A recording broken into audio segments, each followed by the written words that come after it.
Hi friends, welcome back. तो video है B.R. Ambedkar on Muslims and Islam, the shocking untold truth. अगर मतलब आपको नहीं पता तो आपको शॉक होगा। मेरे को नहीं पता। और उन्होंने जो बातें कही थी देवर आउट ऑफ द ऑर्डिनरी। उन्होंने ये कहा था कि जो उनके अपने बिलीफ थे वो उन्होंने कहे थे साफ साफ। चलो देखते हैं। मेरे को कुछ आइडिया है, स्लाइड कहीं वही कहीं अगर तो नहीं पता तो आपको शॉक होगा, बट ये एक उनकी कमाल की ऑब्जर्वेशन थी। कुछ लोग उसको बुरा भी ले सकते हैं, कुछ लोग अच्छा भी ले सकते हैं, मगर ये याद रखिए मिस्टर B.R. अम्बेडकर जो थे one of the most educated persons on earth थे, वेरी इंटेलिजेंट। वो जो है उनका कहने में दम है। तो चलो मैं भी सुनती हूँ फिर। तो वीडियो शुरू करते हैं। वीडियो शुरू करने से पहले अगर आप चैनल पर नए हो और आपने अभी तक सब्सक्राइब नहीं किया है तो जल्दी से पहले सब्सक्राइब के बटन और बेल आइकन को क्लिक कर लो ताकि आपको हमारे सारे न्यू वीडियोस के नोटिफिकेशन मिल जाएं जैसे हम अपलोड करें। अगर आपको वीडियो पसंद आता है प्लीज लाइक एंड शेयर। चलिए शुरू करते हैं। ये ओपिनियंस भारत के एक फेमस पॉलिटिशियन और इंटेलेक्चुअल के हैं। For Islam divides as inexorably as it binds. Wherever there is a conflict between Muslim law and the law of the land, and a Muslim will be justified in obeying the Muslim law and defying the law of the land. Nehru को मुसलमानों का चस्का लग गया है और वो दलितों के प्रति क्रूर बन गए। पर्दा प्रथा की वजह से मुस्लिम महिलाएं अन्य जातियों की महिलाओं से पिछड़ जाती हैं। आप शायद सोच रहे होंगे कि ये ओपिनियंस कहीं मोदी जी के, RSS के सरसंघ चालक मोहन भागवत के, यूपी के CM योगी आदित्यनाथ के या फिर कहीं वीर सावरकर के तो नहीं, लेकिन शायद आपको ये सुनकर सरप्राइज हो कि ये ओपिनियंस भारत के एक बड़े इंटेलेक्चुअल, सोशल रिफॉर्मर और कॉन्स्टिट्यूशन के ऑथर डॉक्टर बाबा साहब अम्बेडकर के हैं।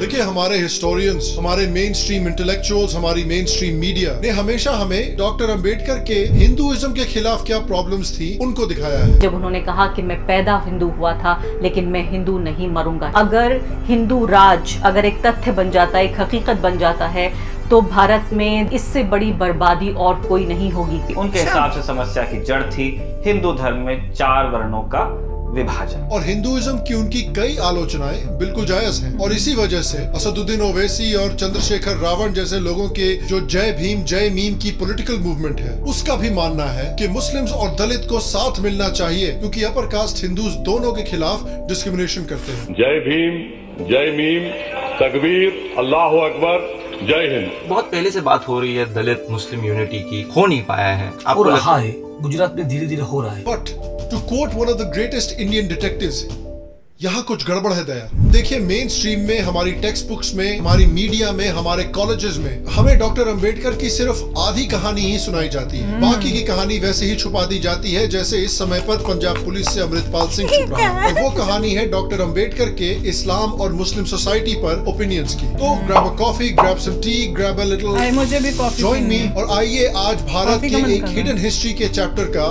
पर्दाफाश करते हैं।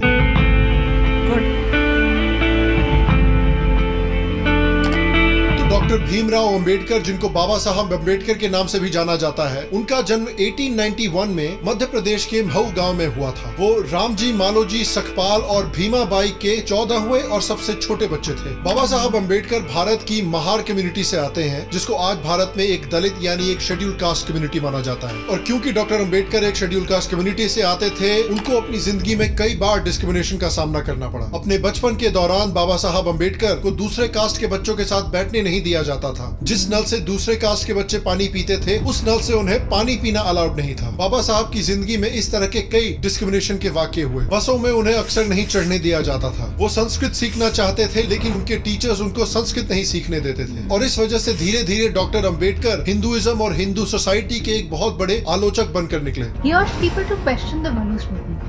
Texts that he said promoted division of society and deprived Dalits of their fundamental right to equality. वो मानते थे कि हिंदू रिलीजन बहुत ही रिस्ट्रिक्टिव हो चुका है, लेकिन देखिए उनकी सारी आलोचनाओं के बावजूद डॉक्टर अंबेडकर ये भी मानते थे कि भारत का जो धर्म है वो अडेप्टेबल भी है। उनका मानना था कि अनलाइक इस्लाम, भारतीय धर्म को रिफॉर्म भी किया जा सकता है। अंबेडकर लिखते हैं कि मुसलमानों ने अपने समाज में मौजूद बुराइयों के खिलाफ कभी कोई आंदोलन नहीं किया। हिंदुओं में भी सामाजिक बुराइयां मौजूद हैं, लेकिन अच्छी बात यह है कि वो लोग इस गलती को मानते हैं और उसके खिलाफ आंदोलन भी चला रहे हैं। और उन्होंने ये भी कहा था कि उनको बहुत बार अपनी लाइफ में डिस्क्रिमिनेशन का सामना करना पड़ा, लेकिन ऐसे कई अपर कास्ट हिंदू भी थे जिन्होंने उनको सपोर्ट भी किया और कई बार उनकी मदद भी की। फॉर एग्जाम्पल महादेव अम्बेडकर नाम के उनके ब्राह्मण टीचर, और भले ही उनको संस्कृत पढ़ने ना दी गई हो, लेकिन उसके बावजूद वो संस्कृत को पर्शियन से भी ज्यादा सुपीरियर लैंग्वेज मानते थे। वो संस्कृत को भारत की नेशनल लैंग्वेज यानी लिंक लैंग्वेज बनाना चाहते थे। तो क्लियरली वो भारत के कल्चर, भारत के लैंग्वेजेस में वैल्यू भी देखते थे, और इसलिए उन्होंने अपनी जिंदगी में कई बार हिंदू सोसाइटी को रिफॉर्म करने की भी कोशिश की। उन्होंने एक मूवमेंट चालू किया जिसमें वो चाहते थे कि दलितों को मंदिरों में एंट्री मिल सके, लेकिन अनफॉर्चुनेटली उनकी कोशिशों के बावजूद उस समय उनको उतना सपोर्ट नहीं मिल पाया जितना वो चाहते थे, और इसलिए फाइनली तंग आकर उन्होंने 1927 में महार आंदोलन निकाला और मनुस्मृति दहन भी किया, और इसके बाद उन्होंने अनाउंस किया कि वो हिंदुइज्म छोड़ रहे हैं। हालांकि मैं हिंदू पैदा हुआ हूँ,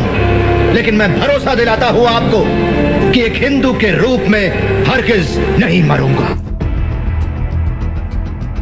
डॉक्टर अंबेडकर की लाइफ और उनके डिसीजन का भारतीय सोसाइटी के ऊपर काफी बड़ा इम्पैक्ट हुआ। पहला, कई ऐसे हिंदू थे जिन्होंने डॉक्टर अंबेडकर से इंस्पायर होकर भारत में कास्ट डिस्क्रिमिनेशन को खत्म करने की कोशिश की, चाहे रिजर्वेशंस हो, इक्वल एक्सेस ऑफ एजुकेशन हो। करंट गवर्नमेंट भी इस समय पर वीर सावरकर और डॉक्टर अंबेडकर के उसूलों पर चलकर हिंदुओं को यूनाइट करने की कोशिश कर रही है, राम मंदिर मूवमेंट के थ्रू, आर्टिकल 370 के एब्रोगेशन के थ्रू, और कई फाइनेंशियल स्कीम्स के द्वारा, जैसे जैम ट्रिनिटी, मुद्रा योजना, उज्ज्वला योजना, जिस वजह से काफी हिंदू यूनिटी भी बढ़ी है और बीजेपी को पॉलिटिकल फायदा भी हुआ है 2014 और 2019 में जीत के। डॉक्टर अंबेडकर के डिसीजन से पॉजिटिव रिजल्ट्स तो हुए हैं, लेकिन अनफॉर्चुनेटली कुछ नेगेटिव रिजल्ट्स भी हुए हैं। कुछ लोगों ने डॉक्टर अंबेडकर के स्पीचेस और डॉक्टर अंबेडकर के ओपिनियन का इस्तेमाल करके भारतीय सोसाइटी में दरार डालने की कोशिश की है।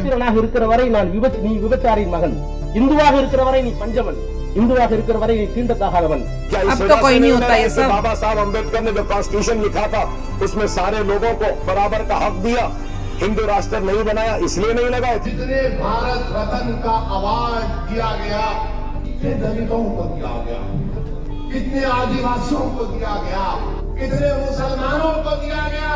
लेकिन हमारी हिस्ट्री में छुपाई हुई एक ऐसी बात है जिसका पर्दाफाश होने पर कई लोगों के एजेंडे ध्वस्त हो जाते हैं।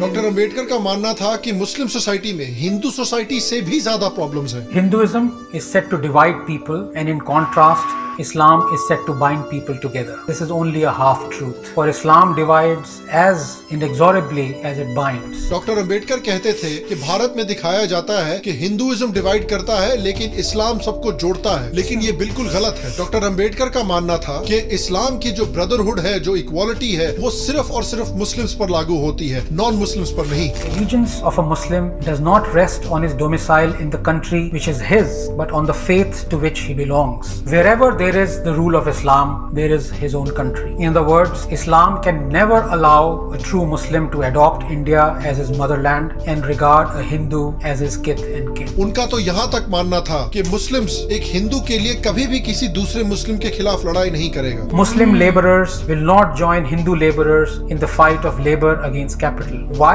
The answer is simple. The poor Muslim sees that if he joins in the fight of the poor against the rich, he may be fighting against a rich Muslim. उन्होंने कहा था कि एक इंडियन मुस्लिम को India से ज्यादा middle east के देशों से लॉयल्टी रहेगी। उन्होंने ब्रिटिश इंडिया का एग्जाम्पल देकर कहा था कि जहाँ भी मुस्लिम मेजोरिटी में होते हैं वहाँ डेमोक्रेसी को खत्म कर देते हैं, लेकिन जहाँ माइनॉरिटी में होते हैं वहाँ हमेशा डेमोक्रेसी की मांग करते रहते हैं। In the state of Kashmir, the ruler is a Hindu, but the majority of the subjects are Muslim. The Muslims fought for representative government in Kashmir because representative government in Kashmir meant the transfer of power from a Hindu king to the Muslim masses. In other Muslim states, the ruler is a Muslim, but the majority of his subjects are Hindus, and that is why the Muslims support the introduction of representative government in one case and oppose it in the other. अब आप मुझे नीचे comments में बताइए, क्या आपने doctor Ambedkar के ये ओपिनियंस किसी हिस्ट्री टेक्स्ट बुक में, किसी मेन स्ट्रीम हिस्टोरियन से, किसी मेन स्ट्रीम लिबरल मीडिया से सुने हैं? नहीं। अब शायद एक हिंदू नेशनलिस्ट लीडर सुब्रमण्यम स्वामी को जानते होंगे। उन्होंने इस्लाम, दारुल हर्ब और दारुल इस्लाम के बारे में ये कहा था। Muhammad told them the world is in 3 parts. Darul Islam. Darul Islam is where the Muslims are in power. There should be no allowance, accommodation for any other religion. Second is that where the Muslims are not in majority, which he called as Darul Harb. Job of the Muslims is to go on demanding more and more concessions. और अगर आप doctor Ambedkar के इन्हीं topics के ऊपर opinion सुनेंगे तो वो तो सुब्रमण्यम स्वामी से काफी मिलते हैं। According to Muslim canon law, the world is divided into two camps: Darul Islam, which is abode of Islam, and Darul Harb, abode of war. A country is Darul Islam when it is ruled by Muslims. A country is Darul Harb when Muslims only reside in it but are not rulers of it. Doctor Ambedkar का मानना था कि इस्लाम को फैलाने के लिए Muslims को जिहाद करने में कोई प्रॉब्लम नहीं है। डॉक्टर अंबेडकर का मानना था कि अक्सर डेमोक्रेसी और देश प्रेम से ज्यादा कई मुस्लिम्स को शरिया प्यारा है। In a country which is not under Muslim rule, wherever there is a conflict between Muslim law and the law of the land, the former must prevail over the latter. और unfortunately इसका example हम आज के समय में भी देख सकते हैं जब मुसलमान कह रहे हैं कि हम वंदे मातरम नहीं बोलेंगे। जहाँ तक देखिए वंदे मातरम का ताल्लुक है, वो it is against the Islam, we can not follow it. जो कहते हैं कि भारत माता की जय कम्युनल है, जो भारत माता के खिलाफ फतवा इशू करते हैं, जिनके लिए एक नॉन मुस्लिम देश को अपनी माँ के समान मानना अलाउड नहीं है। इनफैक्ट डॉक्टर अंबेडकर तो कई हिंदू नेशनलिस्ट से भी एक स्टेप आगे निकल गए। वो तो इंडियन आर्मी के मुस्लिम सोल्जर्स की इंडिया की तरफ लॉयल्टी पर भी सवाल खड़ा करने लगे। उनका कहना था कि मुस्लिम्स यूरोपियंस को अपने से सुपीरियर मानते हैं और हिंदू को अपने से नीचा मानते हैं, और इसलिए वो यूरोपियन से ऑर्डर लेने को तैयार है लेकिन एक हिंदू से कभी भी ऑर्डर्स नहीं लेंगे। उनका मानना था कि अगर किसी दिन अफगानिस्तान जैसे इस्लामिक देश ने भारत के ऊपर हमला किया तो वो 100% श्योर नहीं है कि मुस्लिम सोल्जर भारत की हिफाजत करेंगे। उनका मानना था कि शायद भारत के मुस्लिम सोल्जर अफगानों का साथ देने लगे। डॉक्टर अंबेडकर का काफी क्लियरली मानना था कि गजनी, घोरी, तैमूर जैसे लोग भारत में सिर्फ लूटने नहीं आए थे, वो क्लियरली भारत में काफिरों को मारने और इस्लाम को फैलाने आए थे। इनफैक्ट उन्होंने प्राइमरी सोर्सेज यानी उन लोगों के बायोग्राफर्स और हिस्टोरियन को डायरेक्टली कोट करके इन चीजों को प्रूव भी किया है। और अब बात करते हैं डॉक्टर अंबेडकर के कुछ ऐसे टॉपिक्स पर व्यूज के बारे में जो आज भी बहुत रेलेवेंट है। फॉर एग्जाम्पल हिजाब। कई इंडियन इंटेलेक्चुअल्स, पॉलिटिशियंस और मीडिया हमें बताता है कि हिजाब पहनना तो भाई औरतों के लिए सिर्फ और सिर्फ एक चॉइस है। Congress leader Priyanka Gandhi Vadra says wearing a hijab or anything is a matter of choice. हिजाब पहनना ना पहनना, जिस तरह हम कहते हैं कि हम हिजाब ना करना, हम लड़कियां कहती हैं हमारी चॉइस है अपनी। अगर so many people are unaware of how feminist Islam really is. Celebrities अपने इंस्टाग्राम स्टोरीज पर इसी तरह की बातें डालते हैं, फेमिनिस्ट मैगजीन्स इसी तरह के आर्टिकल्स लिखती हैं, लेकिन अकॉर्डिंग टू डॉक्टर अंबेडकर हिजाब पहनना वैसे ही चॉइस है जैसे टैक्स देना चॉइस है। डॉक्टर अंबेडकर का मानना था कि हिजाब मुस्लिम सोसाइटी में एक बहुत ही बुरी प्रैक्टिस है। पर्दा प्रथा की वजह से मुस्लिम महिलाएं अन्य जातियों की महिलाओं से पिछड़ जाती हैं। वो किसी भी तरह की बाहरी गतिविधियों में भाग नहीं ले पाती हैं, जिसके चलते उनमें एक प्रकार की दास्ता और हीनता की मनोवृत्ति बनी रहती है। पर्दे वाली महिलाएं प्रायः डरपोक, निस्सहाय, शर्मीली और जीवन में किसी भी प्रकार का संघर्ष करने के अयोग्य हो जाती हैं। उनका मानना था कि हिजाब से औरतों को कई बीमारियां भी होती हैं। कि मुस्लिम महिलाओं के स्वास्थ्य पर पर्दा प्रथा की वजह से बुरा असर पड़ता है। तो खून की कमी, टीबी और अन्य रोगों से पीड़ित हो जाती हैं। उनका शरीर भी मजबूत नहीं रह पाता और उनकी हड्डियां निकल आती हैं। एक और मुद्दा जिस पर आजकल बहुत डिस्कशन हो रही है वो है फ्रीडम ऑफ एक्सप्रेशन। हमने देखा है कि कैसे अपनी फ्रीडम ऑफ एक्सप्रेशन का इस्तेमाल करने की वजह से नुपुर शर्मा की पूरी जिंदगी बर्बाद हो गई है। डॉक्टर अंबेडकर ने भी कहा है कि मुस्लिम सोसाइटी में फ्रीडम ऑफ एक्सप्रेशन अलाउ नहीं करते और अक्सर free discussion, freedom of expression को रोकने के लिए हिंसा का इस्तेमाल करते हैं। डॉक्टर अंबेडकर का मानना था कि मुस्लिम पॉलिटिक्स डेवलपमेंट के बजाय रिलीजन पर सारा ध्यान डालता है। He says there is thus a stagnation not only in the social life but also in the political life of the Muslim community in India. The Muslims have no interest in politics as such. Their predominant interest is religion.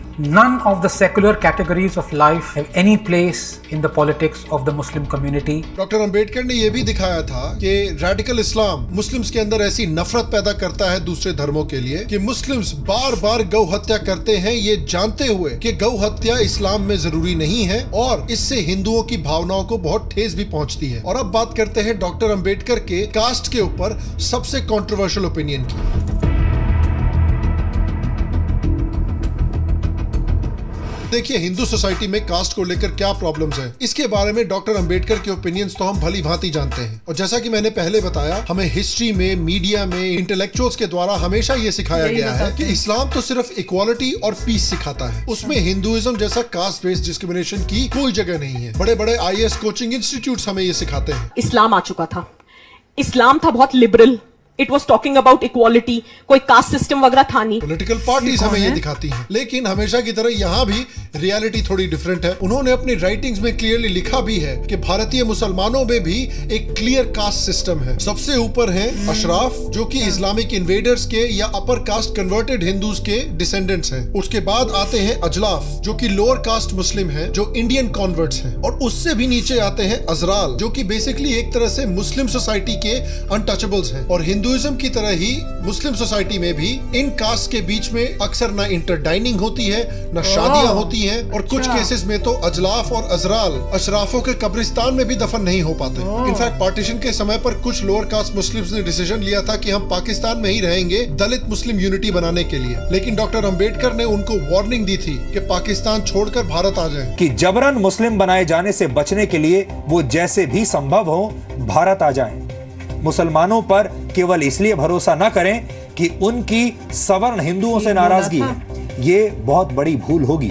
और इन factors से देखिए बहुत clear हो जाता है कि doctor Ambedkar ने Hinduism छोड़ा भी तो क्रिश्चियनिटी और इस्लाम में कन्वर्जन क्यों नहीं किया।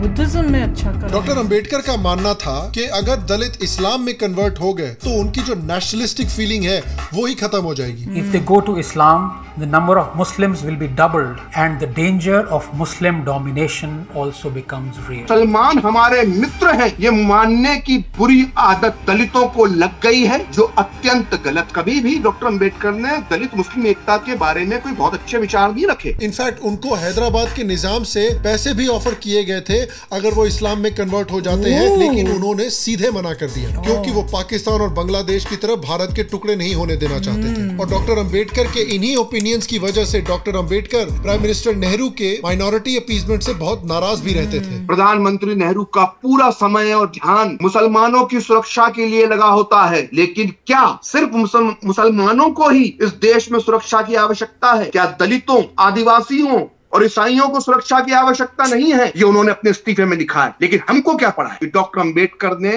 हिंदू कोड बिल लागू न होने की वजह से इस्तीफा दिया था। नेहरू को मुसलमानों का चस्का लग गया है और वो दलितों के प्रति क्रूर बन गए, ये डॉक्टर अंबेडकर ने कहा। तो देखिए ये जो पहलू है डॉक्टर अंबेडकर की पर्सनालिटी का, डॉक्टर अंबेडकर की लाइफ का और उनकी हिस्ट्री का, ये उसी तरह इतिहास के पन्नों से गायब हो गया है जैसे बॉलीवुड से हरमन बवेजा गायब हो गया है। वाह क्या सीन है। इनफैक्ट मेरा मानना है कि इस हिडन हिस्ट्री को गायब कर दिया गया है दो रीजंस की वजह से। पहला, हिंदू सोसाइटी और इंडियन सोसाइटी को बैल्कनाइज यानी टुकड़े टुकड़े करके रखने के लिए। इससे कुछ ऐसी पॉलिटिकल पार्टीज हैं, कुछ ऐसे इंटेलेक्चुअल्स हैं, कुछ ऐसे मीडिया हाउसेज हैं जो अपनी पावर बरकरार रख सकते थे। शायद उन्हें पता था कि अगर हिंदूज कास्ट बैरियर्स को तोड़कर यूनाइट हो गए तो उनका पॉलिटिकल करियर खत्म हो जाएगा, जिस तरह 2014 और 2019 में हुआ। इसीलिए उन्होंने डॉक्टर अंबेडकर के नाम पर जय भीम जय मीम नैरेटिव को सपोर्ट करने की कोशिश की। इसके बावजूद कि डॉक्टर अंबेडकर ने क्लियरली कहा था कि मुस्लिम्स दलितों के खिलाफ हिंदू से भी ज्यादा डिस्क्रिमिनेशन करेंगे। तो ये बहुत ही अनफॉर्चुनेट बात है कि इंडियन सोसाइटी को डिवाइड करने के लिए और अपने पॉलिटिकल एजेंडास को फैलाने के लिए हमसे डॉक्टर अंबेडकर के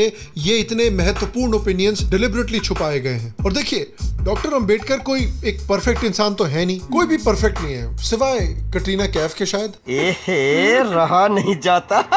जो ओपिनियंस उन्होंने हिंदुइज्म और बुद्धिज्म के बारे में भी दिए थे उसमें भी उनके कई ओपिनियंस सही थे, लेकिन कई ओपिनियंस गलत भी थे, जिसको हम एक फ्यूचर वीडियो में डिस्कस करेंगे। अगर आप वो वीडियो देखना चाहते हैं तो नीचे कमेंट सेक्शन में मुझे जरूर बताएं। और जिस तरह उनके कुछ ओपिनियंस हिंदुइज्म और बुद्धिज्म के बारे में गलत थे, उसी तरह से उनके कुछ ओपिनियंस जो मुस्लिम्स के बारे में थे वो भी गलत थे। भारत में कई नेशनलिस्ट मुस्लिम्स हैं, चाहे दारा शिकोह हो, चाहे अशफाक उल्लाह खान हो, चाहे एपीजे अब्दुल कलाम हो, चाहे आज के आरिफ मोहम्मद खान हो। ऐसे कई मुस्लिम्स हैं जिन्होंने सिक्योरिटी फोर्सेस, पुलिस को ज्वाइन किया है और अपनी जान न्यौछावर की है भारत को एक्सट्रीमिस्ट से बचाने के लिए। निखत जरीन जैसे कई नेशनलिस्ट एथलीट्स हैं जो भारत का नाम रोशन कर रहे हैं वर्ल्ड स्टेज पर। लेकिन जिस तरह डॉक्टर अंबेडकर ने हिंदू सोसाइटी में कुछ बहुत महत्वपूर्ण प्रॉब्लम्स को हाईलाइट किया था, उसी तरह से उन्होंने मुस्लिम सोसाइटी और इस्लामिक आइडियोलॉजी में भी कुछ बहुत महत्वपूर्ण प्रॉब्लम्स को हाईलाइट किया है। डॉक्टर अंबेडकर के जो ओपिनियंस हैं मुस्लिम सोसाइटी के बारे में, उनकी कास्ट डिस्क्रिमिनेशन के बारे में, उनके दूसरे धर्मों के तरफ एटीट्यूड्स के बारे में, उनकी पेट्रियार्की के बारे में, उनको पूरे देश को सुनना चाहिए, समझना चाहिए, सीखना चाहिए, ताकि जिस तरह से हम हिंदू सोसाइटी में डिस्क्रिमिनेशन को खत्म कर रहे हैं उसी तरह से हम मुस्लिम सोसाइटी में भी डिस्क्रिमिनेशन और सुप्रीमेसिज्म को खत्म करें, ताकि हम एक ऐसा देश बनाएं जो mutual respect, reciprocity, free expression और हार्मनी पर बेस्ड हो। हम डॉक्टर अंबेडकर के ओपिनियंस को जाने भी दो यारों के केक की तरह इस्तेमाल नहीं कर सकते कि थोड़ा खाओ थोड़ा फेंको। तो ये था हमारा पहला हिडन हिस्ट्री का एपिसोड। मैं आपसे पूछना चाहता हूँ कि क्या डॉक्टर अंबेडकर के बारे में इन ओपिनियंस को आप जानते थे? आप डॉक्टर अंबेडकर के किस ओपिनियन को सुनकर सबसे ज्यादा सरप्राइज हुए? नीचे कमेंट सेक्शन में मुझे जरूर बताएं। अगर आपको हिडन हिस्ट्री का ये एपिसोड पसंद आया तो नीचे कमेंट सेक्शन में मुझे जरूर बताइए कि आप अगला हिडन हिस्ट्री पर कौन सा टॉपिक देखना चाहते हैं। शाम शर्मा शो पर और भी नए शोज लॉन्च होने वाले हैं। अगर आप उनको देखना चाहते हैं तो नीचे सब्सक्राइब करके बेल आइकॉन को जरूर दबाएं। अगर आप पाकिस्तान या खालिस्तान के बारे में हमारे लेटेस्ट वीडियोस देखना चाहते हैं तो यहाँ पर या यहाँ पर क्लिक करके उन्हें जरूर चेकआउट करें। बाकी मैं आपसे अगले एपिसोड में मिलूंगा और तब तक स्वस्थ रहें, सुखी रहें। फिर मिलेंगे और आप सबको एक सेक्युलर प्रणाम। यार मुझे तो शौक लगा था, कुछ आइडिया था कि उन्होंने बताया था कि कैसे प्रॉब्लम्स इंडिया में हो देखिए उन्होंने एक कंटेक्स्ट में कहा था, देखना पड़ेगा कि उनके साथ जिंदगी में क्या हुआ था। वो तो उनके साथ जिंदगी में जो था उसके कंटेक्स्ट में उन्होंने लिखा था। और तो उससे देखें तो आपको बहुत सारे आइडियाज़ आते हैं, बहुत सारी बातें पता लगती हैं जो सही हैं। और उसके ऊपर से जो इंटेलिजेंट इंसान होता है वो अच्छी बातें लेता है, उसको और इम्प्रूव करके और अच्छी चीज़ बनाता है। तो मगर सुनना चाहिए, जो बातें उन्होंने कही थी वो आज भी ट्रू हैं और वो नज़र भी आपको आती हैं। मैं वही तो देख रही थी, कई चीज़ें ट्रुथ भी बड़ी ज़बरदस्त है और वो थे वेरी स्मार्ट। देखिए एक जैसे कह रहे हैं दलित थे मगर ब्रिलियंट थे और उनको बड़ा मतलब मेहनत करनी पड़ी, बहुत स्ट्रगल करना पड़ा। किसके लिए? सिर्फ पढ़ाई करने के लिए। अल्टीमेटली पढ़ाई की, यूएस भी गए पढ़ने के लिए। तो ये देखिए कि ज़बरदस्त इंटेलिजेंस थी और उसके बाद अपनी लाइफ को देखकर उन्होंने ये सब बातें की थी। बिल्कुल। मुझे पता है किस बात पे शौक लगा था, और शौक इन द सेंस कि जब मैंने कहा कि हाँ जो इन्होंने बात की है बिल्कुल ठीक है, वो दिख रहा है। जो ये बता रहे थे कि 2 टाइप के होते हैं, पता नहीं वो दलारे आम और पता नहीं हरा, पता नहीं दो, हाँ कुछ ऐसे कुछ 2 बताए थे। तो उसमें उन्होंने बताया कि जहाँ वो मेजॉरिटी में वहाँ पे भाई कोई नहीं, हम ही है, हमारा रूल ही चलेगा, बाकी दूसरे जो माइनॉरिटीज़ हैं कुछ नहीं।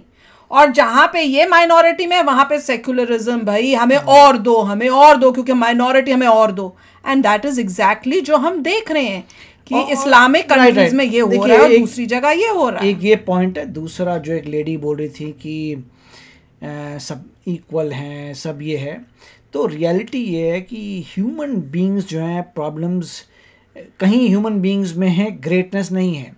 टू बी ट्रू, अगर मैं किसी मिडल ईस्टर्न नेशन में गया था और वहाँ पे काफ़ी मेरे दोस्त थे जो इंडियन थे और इंडियन मुस्लिम्स थे, बहुत अच्छे दोस्त थे। और कभी जैसे आप कहीं कुछ खेलना जाते हैं, कहीं जाना जाते हैं तो उसे बोलते हैं अरे चलिए, तो समझ रहा था देखो भी जल्दी से जो है मॉस्क में जाके आना है। तो मैंने कहा ये हम बैठे हुए साथ में मॉस्क है, वहाँ पे जाके वापस आ सकते हैं, आधे घंटे में चलते हैं। उसने नहीं, यहाँ नहीं, मेरे को वहाँ जाना पड़ेगा। तो मतलब भैया वहाँ क्यों जाना पड़ेगा, यहाँ पे क्यों नहीं जाना पड़ेगा? तो उसने ये कहा कि देखिए ये तो शेखों का है, हमें उधर वाले में जाना है। अच्छा। तो पहले मुझे रियलाइज़ हुआ कि जहाँ पर भी ह्यूमन बींग्स हैं कुछ ना कुछ उन्होंने चीज़ें कर दी हैं कि तुम्हारा फ्रेंड जो इंडिया का है वो मुझे बता रहा है कि यार मेरे को उधर जाना पड़ेगा। तो मैंने कहा चलो ठीक है। फिर मंदिर जैसे कहते हैं ना प्लेस ऑफ वर्शिप, उनका प्लेस ऑफ वर्शिप भी अलग अलग ही देखिए वो उस मिडिल ईस्ट नेशन में वो उनकी अपना प्रोसेस था, जो कोई बोलता नहीं था मगर जो प्रैक्टिस करता है उसको बताया गया था कि आप जो है उस वाले में जाइए। ये है सच्चाई। मुझे भी लगा था, मैंने पहली बार जहां पर भी ह्यूमन बीइंग्स है ऐसा ही है। इन चीज़ों में नहीं पढ़ूंगा, बताऊंगा कि जिसने लाइफ में ट्रूली ऑब्जर्व किया है वही बोल सकता है कि देखो human beings are human beings, simple ये है। बिल्कुल। तो चलो फ्रेंड्स, आप भी शेयर करना अपने थॉट्स। चलते हैं, मिलेंगे नेक्स्ट वीडियो में बहुत ही जल्द। Till then take care and bye bye. तो अगर आप मेरे इस चैनल पे नए हो तो जल्दी से सब्सक्राइब के बटन को हिट करो और बेल आइकन को क्लिक करो ताकि आपको मेरा जब नया वीडियो मैं लगाऊं आपको उसके बारे में जल्दी से पता चल जाए।